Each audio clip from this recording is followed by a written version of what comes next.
Hello there and welcome to Forever Sports. And today we're going to be talking about the Bulls Revolution, the side of Pretoria. Despite having gotten to 3 out of the 4 URC finals, are not hanging around, not resting on their laurels, and are really looking to ramp things up to basically, I think, become a bid not only to win the URC. What we're seeing from the Bulls is more than just trying to win that one trophy. They are starting to try and build a club, a squad, an environment to contend for EPCR success, to be honest. We've seen the Sharks aggressively recruit Springboks, but it's not really worked. The Bulls, on the other hand, have taken a very different type of strategy, and I think it's a strategy that's going to pay dividends in terms of being competitive across various fronts in the coming years. And I think obviously the biggest question is, with some of the big key mark signings coming in for the Bulls, who will be the man in charge, and who will the Bulls be able to bring in to take what is going to be an incredibly star-studded side to hopefully new heights, which from a Bulls point of view would be to win the URC. I mean, they've just been there, haven't been able to get over the line, but I think they're very serious about trying to contend for EPCR success as well. Now, Jake White was very negative about the EPCR chances, basically saying you got to try and beat, the likes of Toulouse and Leinster, and there's so many different sort of sides. You got to try and beat them away. It's just not very likely. And I think it got quite frustrating a bit from Bulls fans because, yes, they understand how difficult it is and how maybe unlikely it is, but there needs to be a sense of belief that it is possible, that the underdog could go and win a game like that. And I just don't think there's ever been that sort of internal belief. And I think when your head coach is already sort of making excuses, basically saying you can't contend for it, I think it sort of filters down. And I understand why Jake White did try and sort of taper expectations, to try and explain just how hard it was to win. But at the end of the day, the Bulls have always considered themselves the best franchise in the country, had the most Super Rugby success. They've beaten British Irish Lions, for example. They want to go and be a club that can win the URC, contend for the EPCR Champions Cup, and become one of the best clubs in the world. When we had that sort of Club World Cup, they'll sit there thinking that we want to be one of the top 5, 6 teams in that tournament. And I think the movements they're making are big steps towards achieving exactly that. Before we get into it, please do smash a like on the video. Please do subscribe to the channel as well. 2 parts of this under the same umbrella: recruitment. First things first, making big name signings. Handré Pollard headlines the acquisitions the Bulls have made. He is exactly what the Bulls were missing last season. They had issue with number 10 with Johan Ackermann having injuries, Valilu having to help out there, Keegan Johannes now becoming a bit of a 9-10 option. And I thought Keegan Johannes played really well. But they lost Chris Smith. They brought in Jacques van Graan. It didn't really work. And they've really struggled, even with Peter Chamber, for example, to have a world-class number 10 to really sort of stabilize the ship. And they've got such a good pack of forwards, to the Bulls. A dominant scrum with Wilco Low, good physicality, and they've got stars in their backline. They're missing one of the key ones, and he's making a return. We'll talk about that in a second. But having somebody like Handré Pollard in a URC final is invaluable. And that is, I think, a big thing that they said. They said, we need to find somebody who's going to help us win trophies. Well, Mr. Iceman is the man to do exactly that. But next season, they'll also have this man, Kurt Lawrence. Lots of talk about the fact that he might not be coming back to the Bulls, might be staying in Japan. They really missed him. I mean, you're talking about someone who's going to score you 10 plus tries in the season, and you could potentially have a back three of a Kanan Moody, Kurt Lawrence, Willie Leroux. You've got the likes of Devin Williams come off the bench as well. You've got Johan Ackermann to go off there at 15. You've got so many options, but Kurt Lawrence is the Bulls superstar.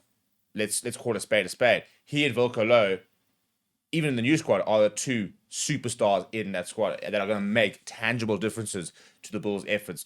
And having him back is going to be a massive, massive boost. But they've not stopped there. They've made a whole range of very smart signings, if you ask me. This man over here, Jean-Louis Rudolph, does return on a short-term contract, just a 1 year. He just adds a bit of depth. I personally think he's a bit of, excess to requirements. I think if they just got Peter Gomedi playing well, they wouldn't really need him. And I think that'll be a big project, I suppose, for the new incoming coach, to get him Peter Gomedi back on the field, to get him playing well.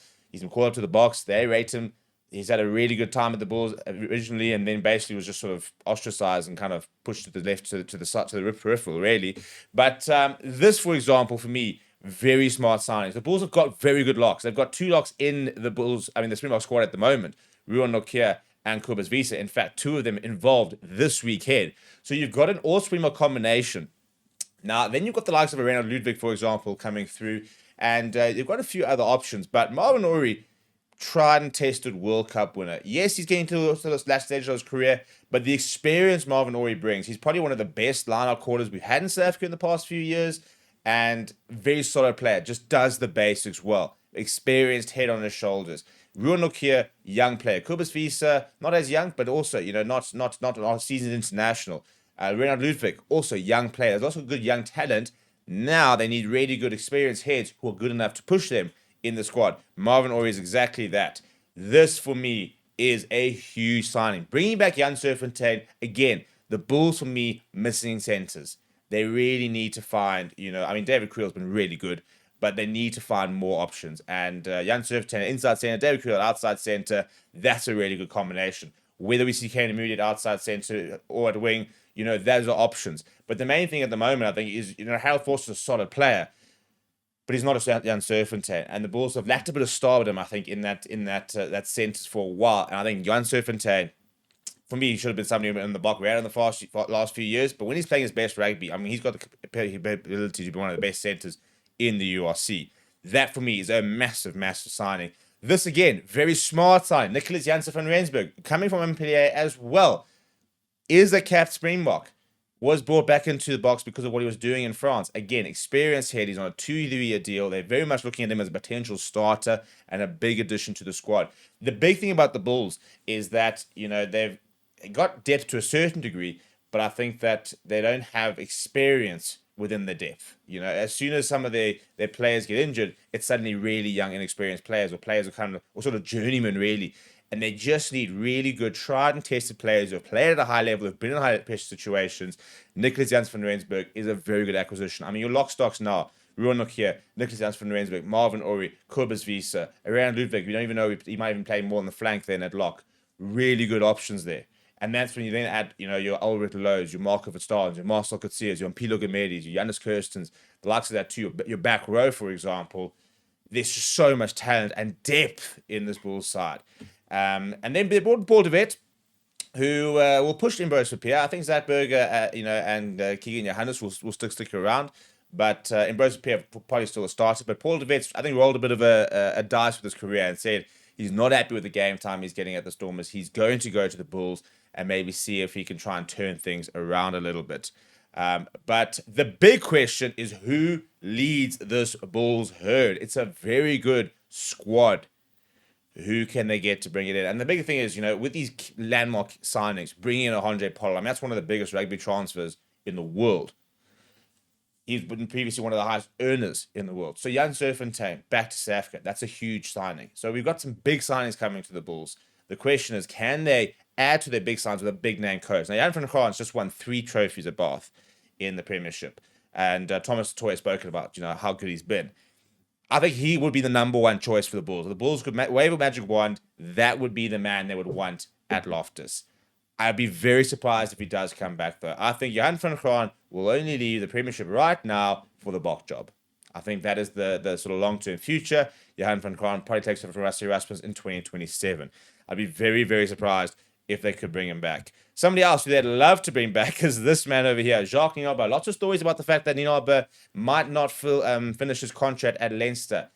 Again, I'd be very surprised if they could try and secure him. But they have apparently, lots of very good reports saying that they have reached out to him just to sort of gauge interest. Is there a possibility? His contract at this stage ends in 2026. So he's got another season at Leinster in theory. So it wouldn't be out of the realms possibility to cut it short. He has not been there particularly long. He's only been there for sort of 2 seasons. Moved the entire family over there. So it would be quite a big move for him to move back to South Africa. There's lots of talks about the fact that he will link up with the Boks just before the World Cup. Where that comes true, we'll wait and see. He would be a phenomenal addition as well. He'd be a brilliant coach to be able to bring back and have the pedigree and the not necessarily the ego, but he'd have the stature to work with this kind of squad. He's worked with Marvin Orie, Nicolas Janse van Rensburg, Handré Pollard, would have worked with Wilco Low before, would have worked with Willie LaRue, Kane Moody, Kurt Lawrence. So you'll know the squad very well if he does come back. Then you've got Franco Smith. Again, I think an unlikely option, a very good option, done brilliant work with Glasgow. But I think that Franco Smith, who's currently on a contract with Scottish Rugby, he needs to make a decision. Is he want to go after the Scotland job? Does he want to go after the Bok job? Because at the moment, I think that he is the natural replacement for Gregor Townsend. I think that's where Scotland see him going. He's done phenomenal work with the Glasgow Warriors. I think the next sort of step will be him to take over at Scotland. If, however, he wants to throw his name in the hat for the Bok job, then I think coming back to the Bulls would be a very good idea, because all of a sudden it puts you right in the front of SA Rugby, and if you can take Bulls to trophies, then I think you basically put yourself in the leading running. The person I think is most likely to take over the Bulls is probably this man, Johan Ackermann, currently a satellite coach with SA, or consultant really with SA Rugby. He's currently with the junior box.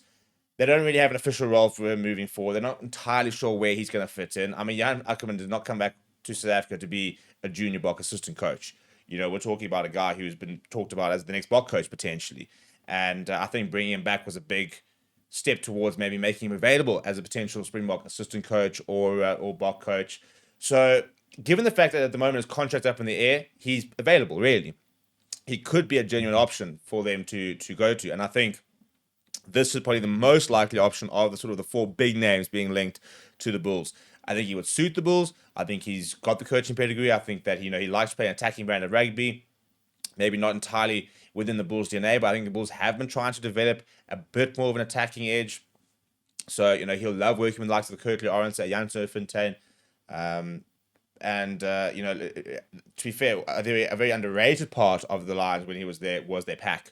And he's got a really good pack at Bulls if you were to go there to work with them. So those are the sort of the big options. Other options, there's talks about a Jimmy Stonehouse getting a chance. There's talks about Harvey Fourie as well, Donna Burnett, and or else looking at overseas and bringing even maybe a non-South African coach into the mix. So time will tell where they go with regard to the coaches, but those are players locked, sealed, and signed, and ready to turn out for the Bulls. I think we're going to see Marvin Orie in the Currie Cup, for example. I think we might see Jean de Rudolph quite a lot in the Currie Cup. We'll see Paul de Wet a lot in the Currie Cup. Come the URC, it'll be very interesting to sort of see what the sort of lineups look like. But I think also the main thing is we need to have an announcement on the coach by probably the end of the month. So they're looking to try and wrap that up within the next 2 to 3 weeks. Who do you think is the best coach is to take this squad into the future? Let me know down in the comments below. Smash a like on the video. Subscribe to the channel as well. Thank you very much for watching. My name is Steve. I'll chat to you soon.